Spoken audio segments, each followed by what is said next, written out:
को मैं प्रणाम करता हूं कि आज ये अवसर दिया, और आप सबको पहला प्रणाम करता हूं। सुबह अजय जी 11 बजे से आदमी इसलिए जगह नहीं छोड़ रहा कि मैं उठ गया तो मेरी जगह दोबारा से खुश जाएगी, इसलिए आपकी श्रद्धा को, आपके प्यार को और आपके समर्पण को मैं प्रणाम करता हूं।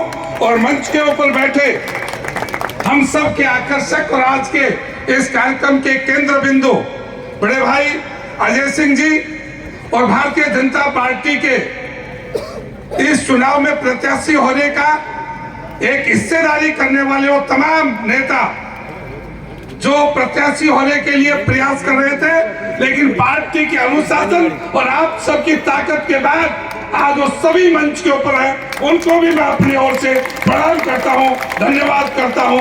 आपने अपनी पार्टी और इलाके के प्रति जो श्रद्धा व्यक्त की है, और वो क्यों की है आप सब जानते हैं कि आपके सामने कौन है। उसकी गाथाओं को सुबह से तमाम वक्ताओं ने बोला, मैं उसको बोलकर पुनरावृत्ति नहीं करना चाहता। उसका डर, उसका भय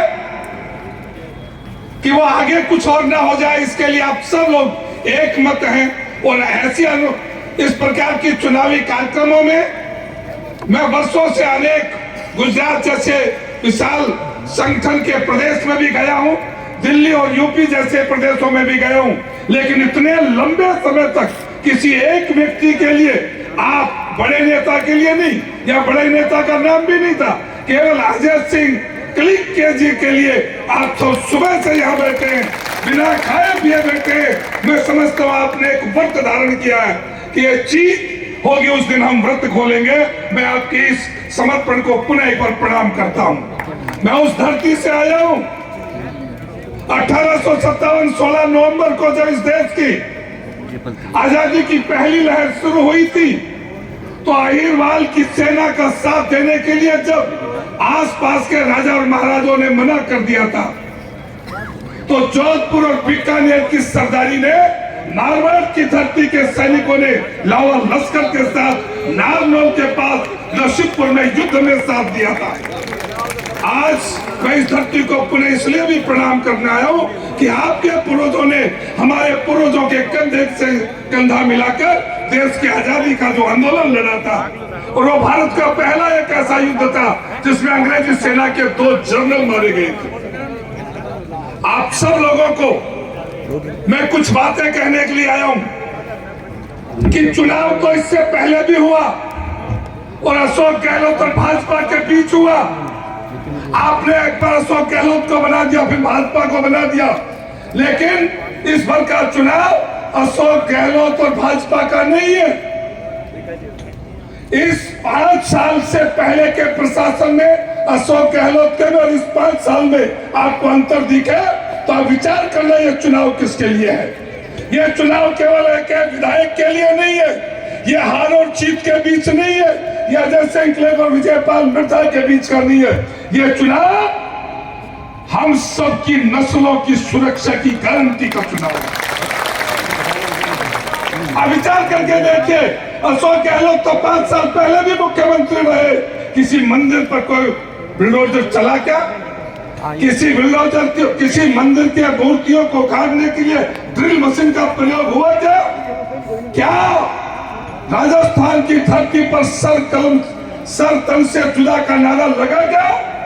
ये केवल इस 5 साल में लगा, और ये गहलोत की मर्जी हो या ना हो, लेकिन इसके आकाओं की मर्जी थी कि वो इस राजस्थान की पवित्र भूमि, केरल महाकुंभ की भूमि, यज्ञों की भूमि को इन्होंने कुंठित करके रख दिया। अब विचार करना अपने यार दोस्त मित्रों को कि चुनाव तो फिर भी आते रहेंगे, फिर भी भाजपा कांग्रेस हो जाएगा, लेकिन ये चुनाव जो है वो अपनी नस्लों को बचाने के लिए, अपनी संस्कृति को बचाने के लिए, अपने धर्म के बलिदान करने के लिए मैदान में तलवार लेकर नहीं आना। हमें तो केवल और केवल उस दिन मशीन के ऊपर बटन दबाने के लिए जाना है। इसलिए आप सब लोगों से मेरा निवेदन है कि आप सब लोग 2 ही बारे मान लो, एक तरफ कौरवों का दल है और एक तरफ पांडवों का है। भगवान कृष्ण ने कहा था जिसकी पवित्र मिट्टी में मेरा भाई ने कृष्ण की भक्ति की, उस कृष्ण की नीति को समझो। उसने कहा धर्म की स्थापना करने वाला हर व्यक्ति मैं उसकी रक्षा करूंगा, लेकिन मेरा चाहे सगा संबंधी कोई भी हो, लेकिन यदि वो धर्म की स्थापना में यदि वो विरोधी होगा तो मेरा वो विरोधी और उसकी हत्या करने के लिए मैं किसी को भी कह दूंगा।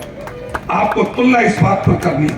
मैं पुनः अधिक न कहता हुआ इस बात के लिए आप सबका धन्यवाद करूंगा कि आपने प्रातः काल से और अब तक लगातार लंबे समय तक इस साधना को लगाया है।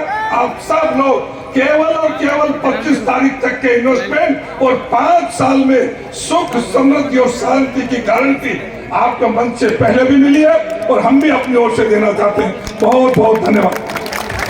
शुक्रिया सर।